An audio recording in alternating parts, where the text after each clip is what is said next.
anymore, and it feels like an extension of your arm. Smithing is in your blood.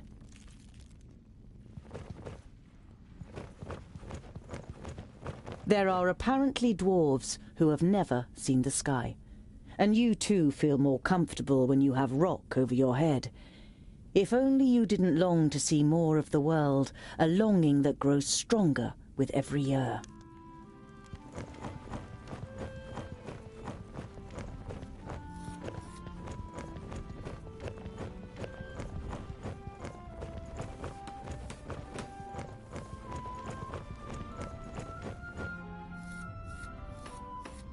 Everything you know about dwarves you learnt from books. The divine smith created the dwarves, and from time to time you make him an offering of some crumbs of gold. It's the most valuable thing you have to offer Vracus.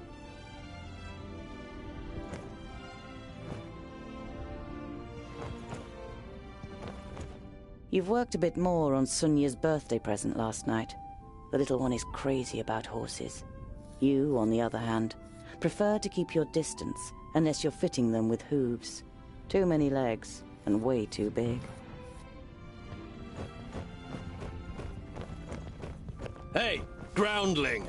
Come to the kitchen, we need you. Jolison, a 4th degree famulus and your favorite foe among the students of magic, gives you a disparaging glance and disappears without waiting for your reply.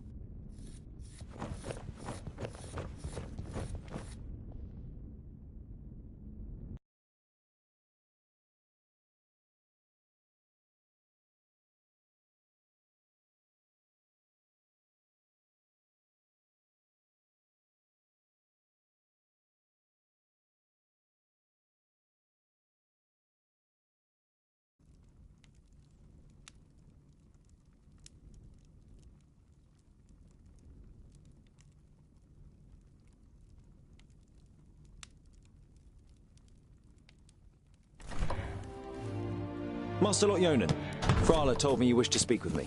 Ah, Tungdil, come in. There is a bag over there in the cupboard. Take it out, please. It contains artifacts belonging to my former famulus Goren. I wish to return them to him. He's in Blacksaddle, 300 miles away. 300 miles? That's a long journey. Who are you going to entrust with this? I was thinking of you. Me? There is no one better to take on this journey. You have acquired much knowledge. You are almost a scholar. You know more than most famuli about Girdlegard and its inhabitants. It is time for you to go out into the world and see it with your own eyes. With pleasure.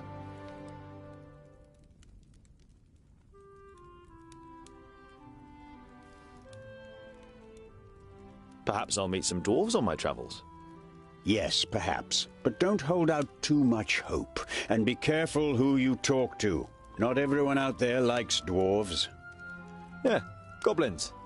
They abduct baby dwarves and sell them to magi, from what I've heard. Not the best bit of business I've ever done. But what was I to do? The Longnoses threatened to throw you into the nearest river. What's in the bag? Magical devices. You better leave the bag closed if you want to avoid any accidents. Dwarves don't really like magic, and magic doesn't like you either. Vracus gave us so much craftsmanship that there's no space left in our bodies for magic. Strictly speaking, every time you've been too close to magic, it has ended in catastrophe. Be on your guard. Look after the bag and don't lose it. May Palandiel be with you. And Vracus too, of course. I'll set off immediately. I'll see you soon, Lot Yonan.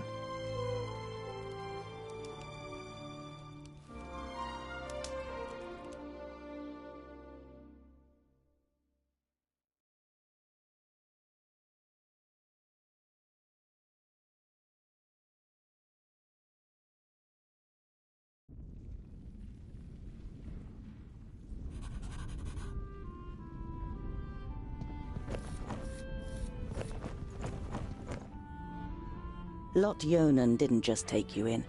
He also taught you how to read and write. But you don't feel like reading right now. Especially as you already know all the books by heart.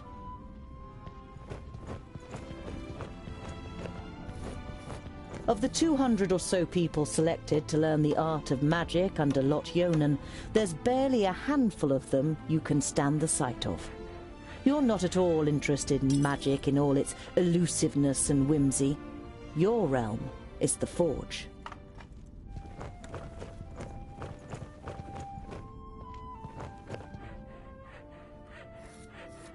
Hey, what are you doing, groundling? We're still eating here. Why don't you go and get your own portion?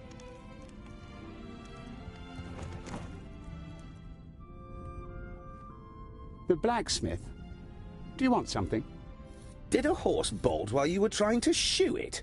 It's certainly not on our plates.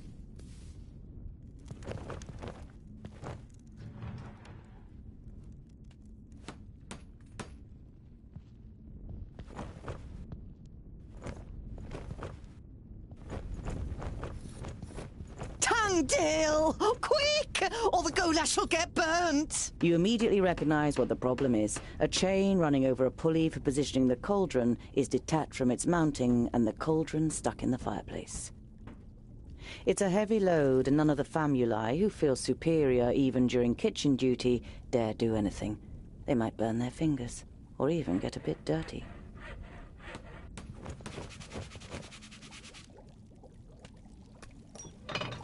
It'd be a waste of goulash. And I'm hungry. Here, hold this.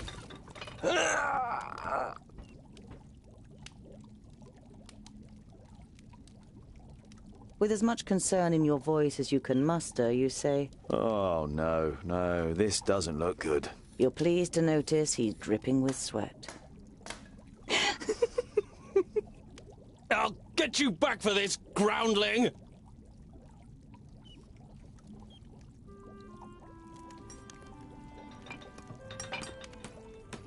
You damned freak! For a moment, you hope the famulus really does raise his hand to you. But then he comes to his senses and leaves the kitchen, his face bright red. What a pair you are!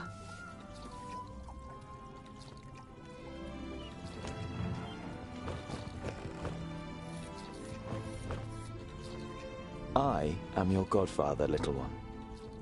I'll look after you just like I looked after your mother. Little Ikana grasps your calloused finger and smiles at you wide-eyed.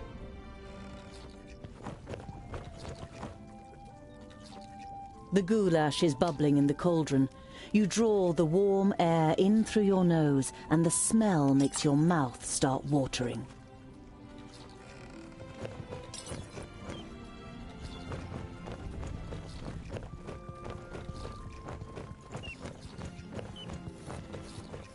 The beer that is delivered to the vaults is supposed to be the best beer in Idderslane. It's certainly your favourite beer. But you haven't drunk enough other beers to truly know.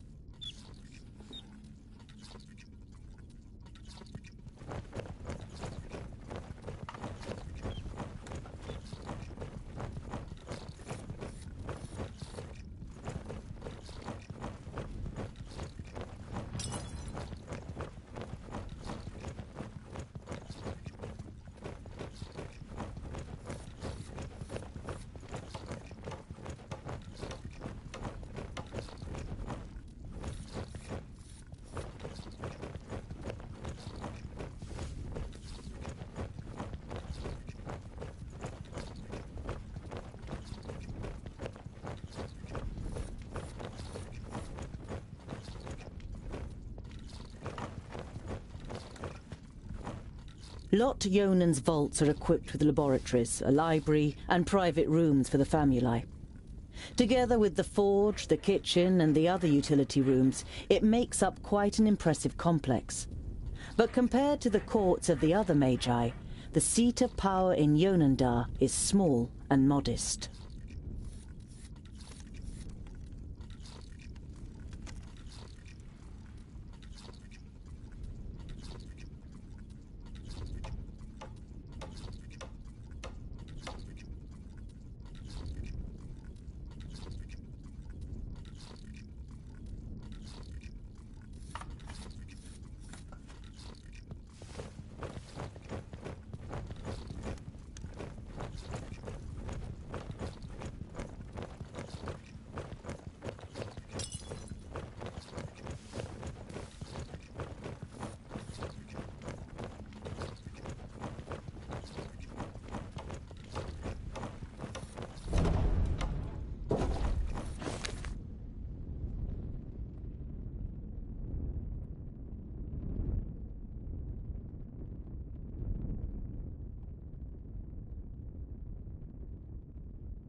Just as you reach the door, your stomach rumbles. It's not even noon yet, and you think you're going to survive a 300-mile journey without provisions.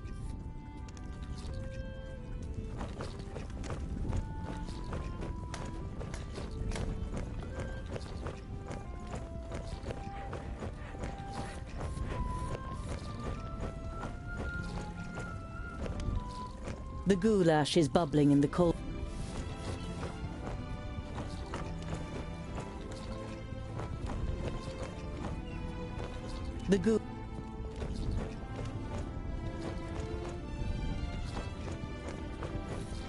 Vegetables, bread, cheese, but the cook is not to be trifled with.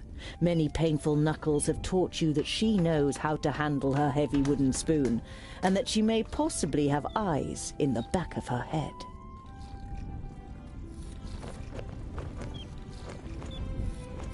Hello, Frala. Hmm?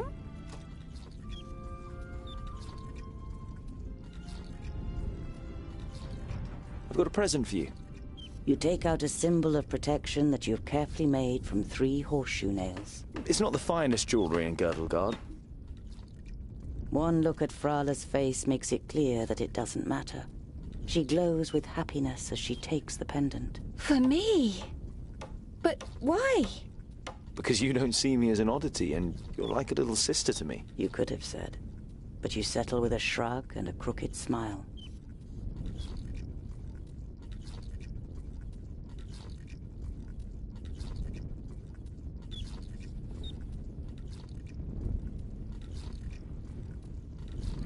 I need provisions for 300 miles. You're grinning from ear to ear.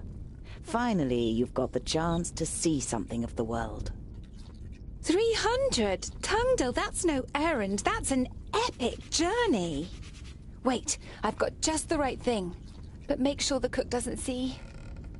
I'm going to Blacksaddle to return a few things to a former apprentice in the Magus. You pocket the rye bread, sausages, and ham. Enough food for the first few days of your journey.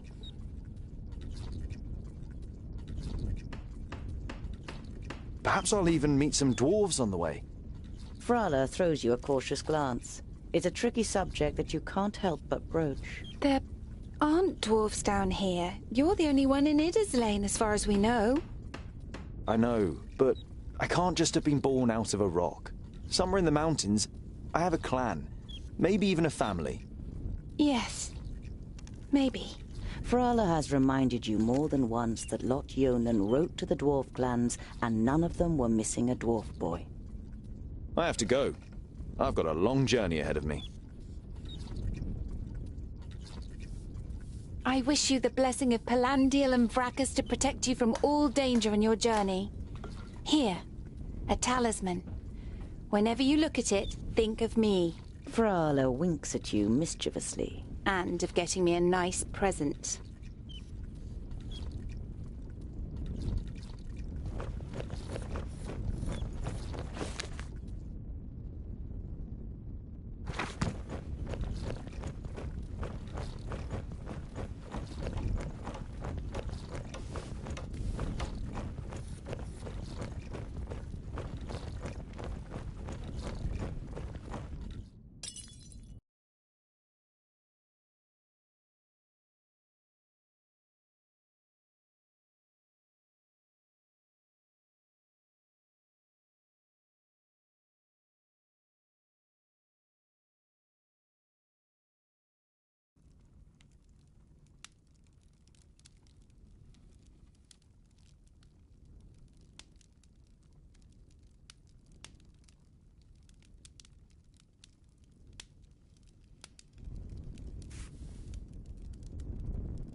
How nice to see you again, Lot Yonan.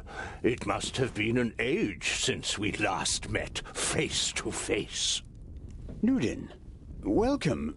Please, sit down. No, thank you, my friend. These are urgent matters, and I don't have much time. You must come to Leos Nudin immediately. The perished land is stirring. Are you sure? What makes you think that? I found out about 60 orbits ago, during a visit to the borders. Our magical barriers have weakened and become porous. The Elfar have left their land, and a huge horde of orcs have marched into Girdlegard. Were you able to strengthen the spell with your magic? No. I can't repair the damage alone. We need the combined power of the 6. The other 4 are already on their way here, but we need your help too. I will set off for Parista without delay. Oh, and as you're coming, could you also take the opportunity to bring back the things that I lent to you? Of course. I have them already packed in a bag. Oh, thank you. We'll be expecting you.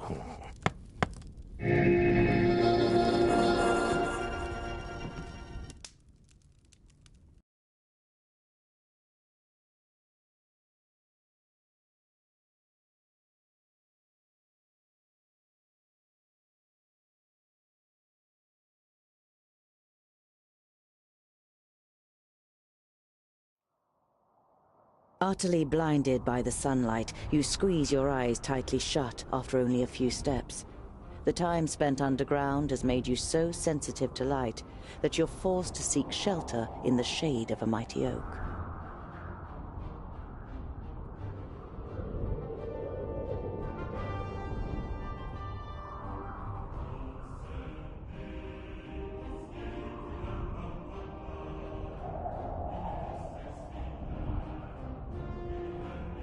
You reach a small lake by a birchwood.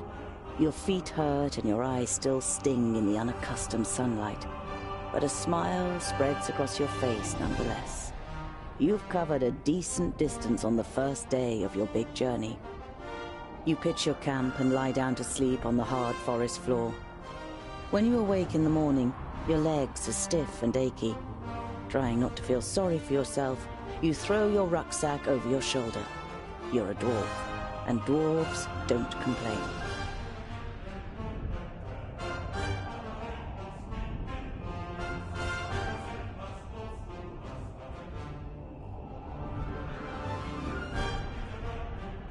Around midday, with the sun high in the sky and the first beads of sweat appearing on your forehead, you see something move next to the road, a few hundred meters ahead.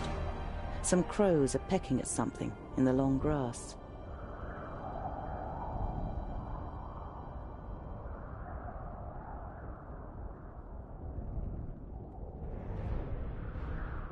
The creaking leather armor, the clattering rucksack, and a dwarf's inability to be quiet makes the crows flap around as you move from one bush to another. You give up trying to be stealthy, stand up straight, and see two human bodies in the flattened grass.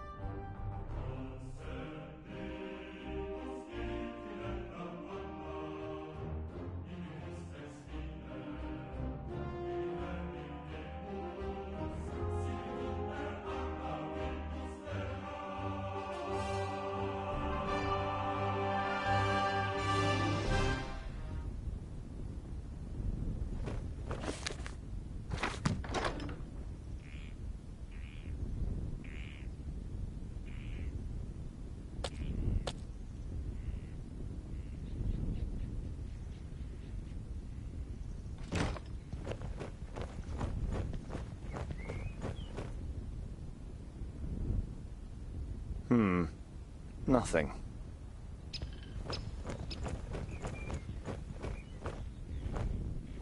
You don't see any signs of a struggle in the area where the corpses are lying. Were they stabbed by a companion? A stranger could hardly have crept up on them with such sparse cover. A slender man lies in front of you, dressed in an expensive robe. It is in the colors of Turgur the Fair-Faced, one of the 6 magi. The dead man must be one of Turgur's famuli. You don't see any wounds.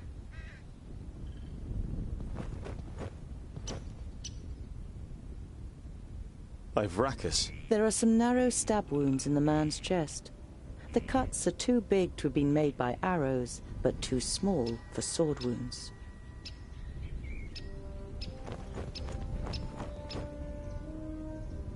You look down on a tall, broadly built man.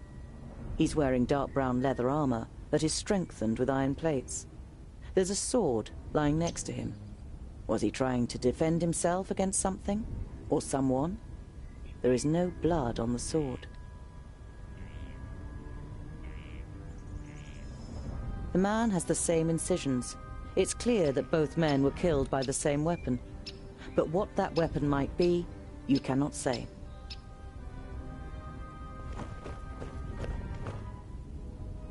A rucksack that probably belonged to one of the dead. It seems to have been searched and then thrown away carelessly. You find a few implements, some provisions, and a map. A route is drawn on it from Parista, Nudin's capital, to Lot-Yonan's vaults.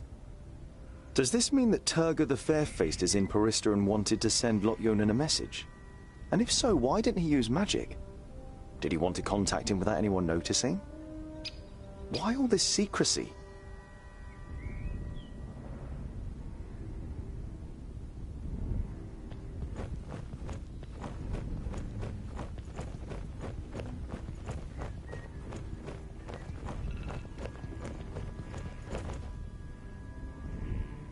Nothing again. You halt. There is something. Another rucksack?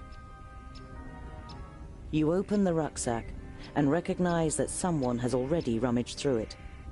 As well as some implements and writing utensils, you find a pouch full of gold and a talisman. The gold is proof that this is not a case of robbery.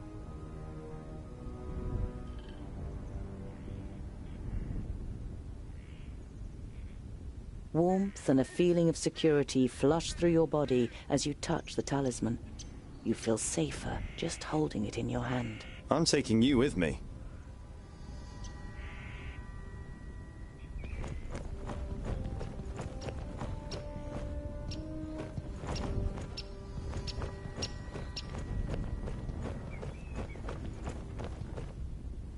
You scour the area once more and ask yourself what to do next.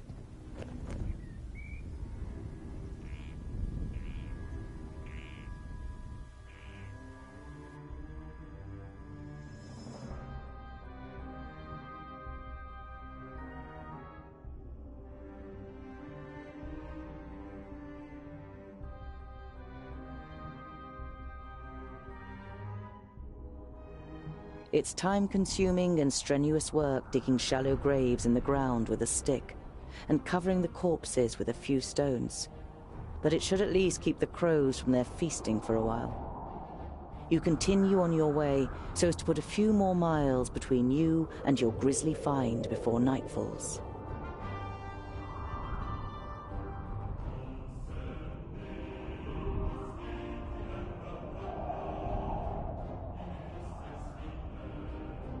You see a flickering light through the trees some way from the path.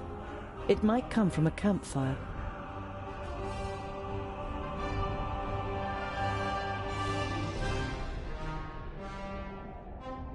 You walk towards the fire with confident strides until you finally make out 3 broad-shouldered men with axes.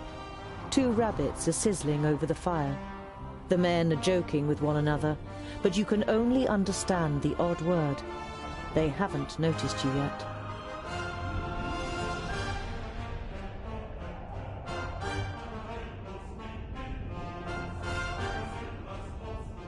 You sneak up on the men until a thick branch breaks loudly under your boot. You realize, terrified, that the men's voices have fallen silent. The men jump up and grab their axes. Who's there?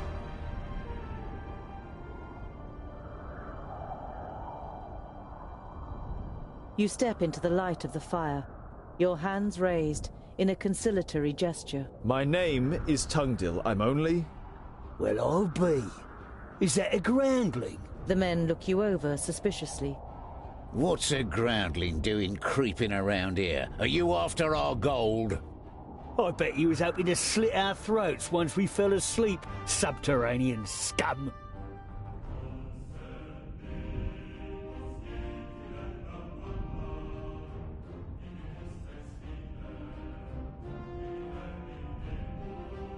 Your heart is pounding, and you confront the man a little more courageously than you feel. I'm no thief, and I'm certainly no murderer. I only wanted to see if...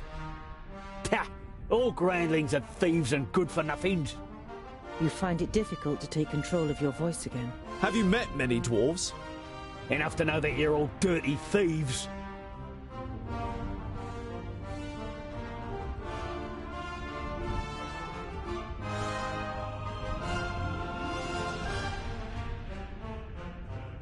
Now consider this. I am a dwarf with an axe, and I don't use my axe for cutting down trees. The men are visibly unsettled and lower their axes a little. I thought so. You turn your back on the men and walk back to the path confidently. You don't hear any steps behind you, and only once you've put distance between you do you dare look back over your shoulder. None of the men have followed you. You sigh with relief. It could have ended up a very painful experience if you'd provoked the men or shown them any weakness.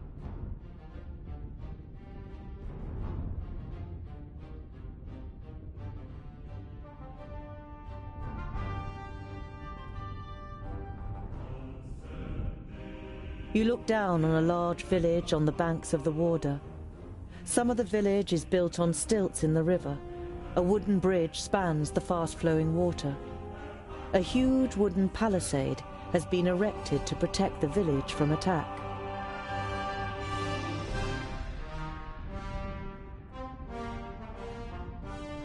The guards on the palisade are watching you. Their armor looks well cared for and well made. The smith who made them knew what he was doing. You conclude that the men depend on the protection the armor offers and aren't just wearing them to look good. They're certainly not villagers.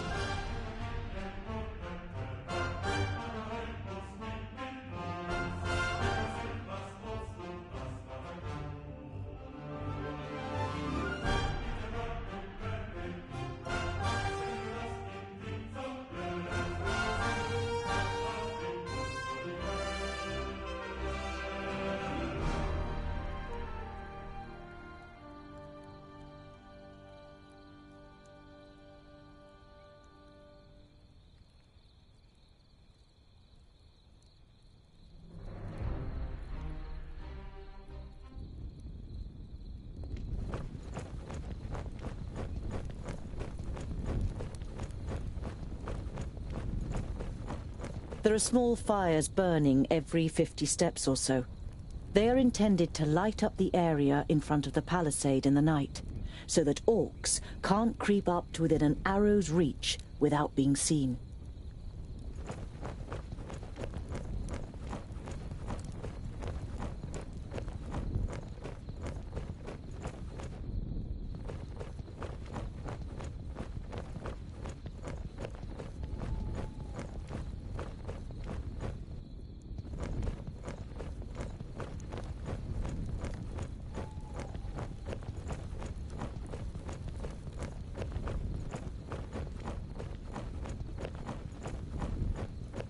You have spent the last nights under bushes on the hard, cold ground. You are yearning for a good meal and a real bed.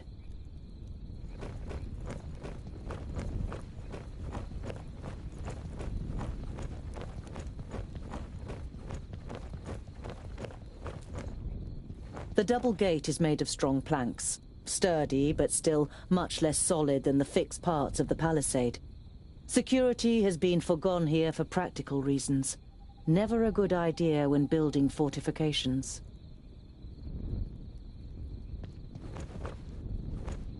Some of the guards begin to whisper as you near the gate. Hello up there! What brings you to fair good water?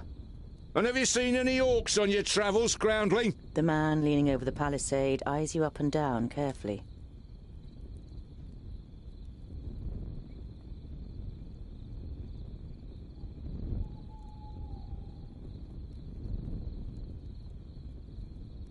Goodwater is well known for its hospitality. A fact that you've just made up yourself. Let me in, and I will tell other travellers all about it. I regret to inform you that we cannot allow you to enter. The gates stayed closed once night has fallen. There is certainly no regret showing in the man's face.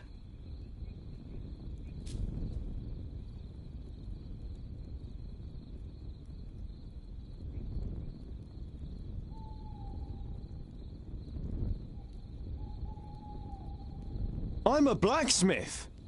And a dwarf. Let me tell you, your gate might look solid, but it won't withstand a real orc assault. The murmuring all around him makes the man pause for a moment. If anyone else had criticized the stronghold, they'd have been laughed down and shooed away. But no one understands defense systems like the dwarves. A dwarf blacksmith who just happens to be standing in front of our gate?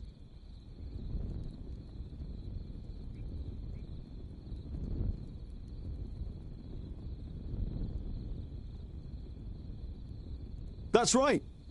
I can see to it that orcs crack open their skulls on your gate, just like at home on the High Pass. Skulls that add up to hard cash for you.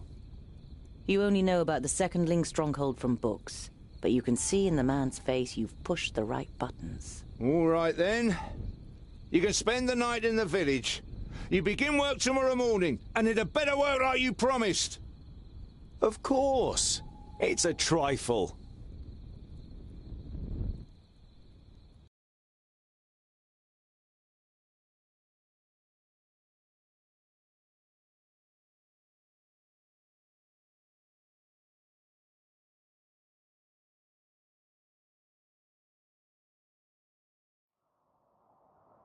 After a meal, you spend the night in the comfort and shelter of a Goodwater tavern. The next morning, you feel fully refreshed. You strengthen the gate with cross braces of wood and iron, using your experience and skill. Now it should be able to withstand an attack for much longer. Mercenaries and villagers alike watch you work, clearly impressed. As you finish, a man approaches you. Well done, dwarf. We were right to bring you into our village. The village grew rich through bridge tolls, and this wealth must be defended.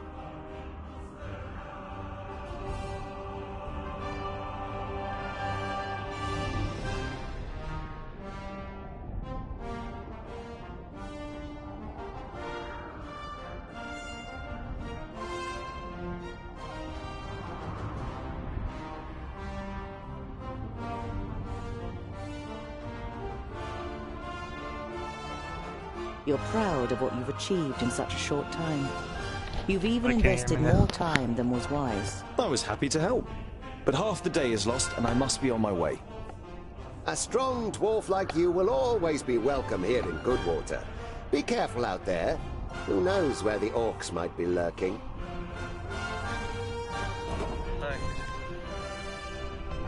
Gotta switch over to smites. If you can hear me. Okay.